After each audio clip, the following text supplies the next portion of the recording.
sebuah hambatan mental atau psikologis yang ada pada pemikiran seseorang sehingga membatasi untuk melakukan suatu tindakan yang diperlukan.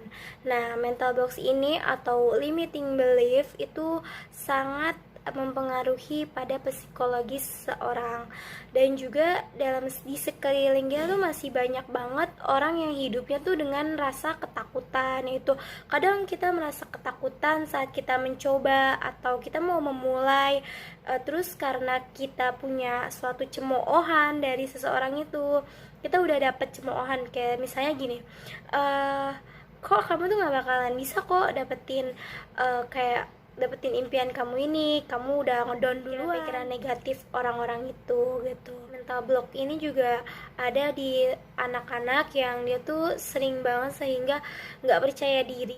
Ada sebuah kasus dimana anak ini lagi berkembangnya, terus juga dia membutuhkan sebuah perhatian dari orang tuanya, membutuhkan sebuah dorongan, semangat, motivasi dari orang yang lebih dewasa dari dirinya.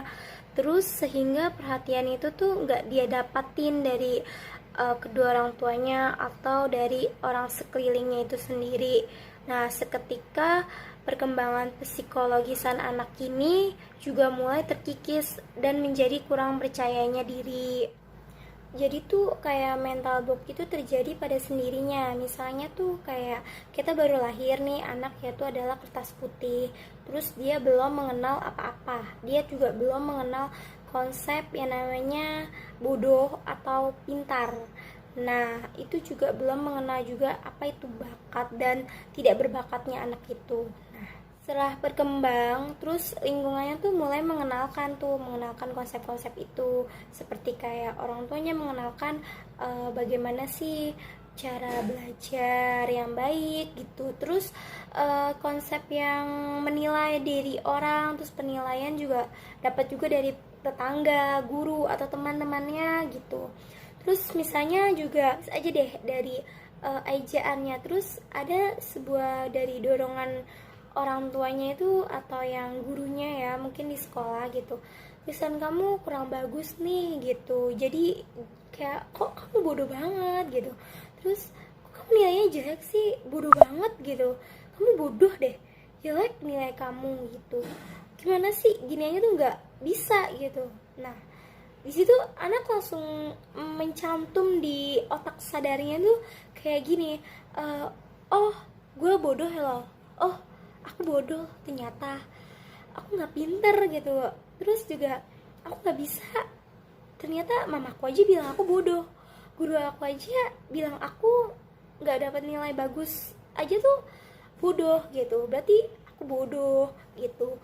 Nah, disitulah otak kita terekam gitu kalau misalnya kita tuh ternyata bodoh gitu, padahal gak ada kata orang bodoh, adanya juga kata orang malas.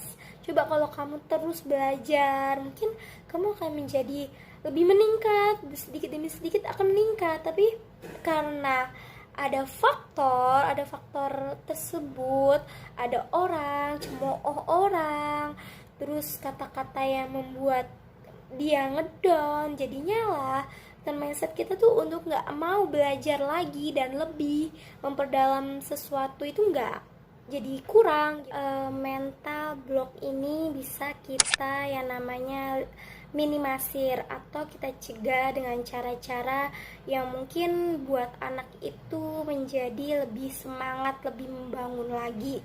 Yaitu yang pertama adalah daftar prestasi. Misalnya anak itu mendapat yang dari nilainya tadi misalnya rendah sekali, terus orang tua bisa lebih menyemangati misalnya, oke, baik, kamu belajar lagi ya, biar nilai kamu lebih meningkat. Kalau kamu dapat 6, besok dapat 7 ya.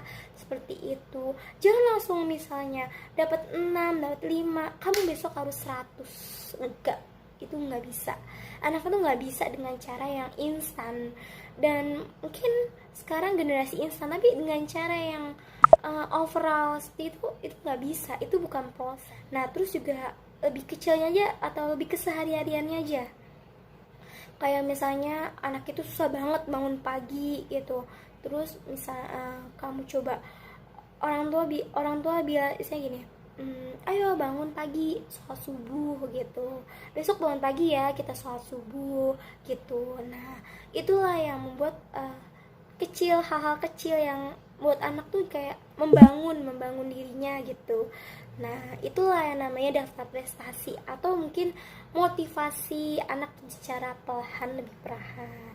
Kedua adalah beri dia reward atau goals yang anak itu dapat ketika anak itu sudah mencapai prestasi yang gampang-gampang aja. Misalnya ayo kita makan di luar gitu, sekedar makan bakso aja gitu, bakso yang di rumah-rumah makan, mungkin dia kepengen atau apa gitu, itu bisa selesain tuh pas lagi makan.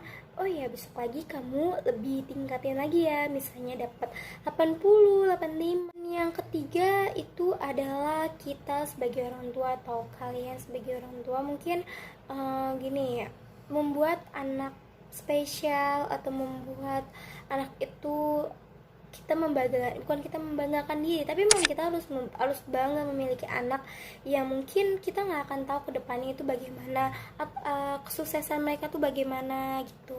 Nah itu kita harus bangga dulu gitu kan.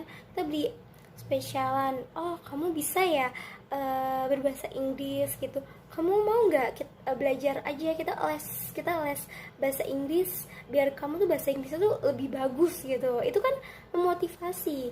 Mungkin karena orang tua ngelihat di daftar bahasa Inggrisnya itu, bahasa Inggris anaknya tuh kurang gitu, tapi nggak lebih juga, tapi pas-pasan, bisa ditingkatkan lagi. Terus anak atau nggak suka nyanyi sendiri bahasa Inggris gitu, kita ada rasa motivasi. Keempat adalah memberi anak itu sebuah kepercayaan, di mana anak itu mendapatkan sebuah kepercayaan dari orang tua kalau dia itu bisa, atau pilihan dia itu tepat gitu. Pasti kamu menjalaninya dengan rasa yang enak, kita juga menjalaninya enjoy dan gak ada beban sedikit pun. Apa yang kita mau, apa yang kita kerjakan itu menjadi sebuah kepercayaan dari orang tua itu sendiri pada anaknya, dan hasil yang bisa menentukan bagaimana anaknya itu menjadi proses dari sebuah kepercayaannya. Yang terakhir, kita harus berpikir ulang atau memprogram alam bawah sadar kita bahwa kita tuh harus gagal mereka yang kira gitu, bahwa kita itu tuh berhasil dengan cara kita yang harus kita hindari. Yang pertama adalah membanding-bandingkan anak dengan memuji anaknya. Pujian itu yang membuat anak itu sombong dan tidak mau berusaha kembali, dan sedangkan membanding-bandingkan anak itu membuat anak itu ngedown. Dan cara membandingkan anak kepada anak lain, anak sepupu, saudara atau yang lain itu yang membuat anak itu jadi kayak sebenarnya, oh gue nggak bisa yang kayak mereka. Kesimpulan dari sharingku ini itu adalah membuat suatu motivasi kepada kalian bahwa sebenarnya mental box ini tuh sangat memberikan dampak negatif kepada anak itu sendiri, dan kita tuh harus lebih sebagai orang itu kita harus lebih optimis, lebih optimal lagi, lebih berpikir, positive thinking dalam berpikir, agar kita tuh bisa tahu apa yang sebenarnya orang gak bisa dapetin dari diri kita dapetin di diri kita sendiri di hal penting. Bukan sekedar itu juga, kita harus lebih bersyukur apa yang kita punya, apa yang kita miliki sekarang ini, dan lebih banyak banget belajar lagi. Kita perlu ilmu, dan ilmu itu nggak ada batasnya.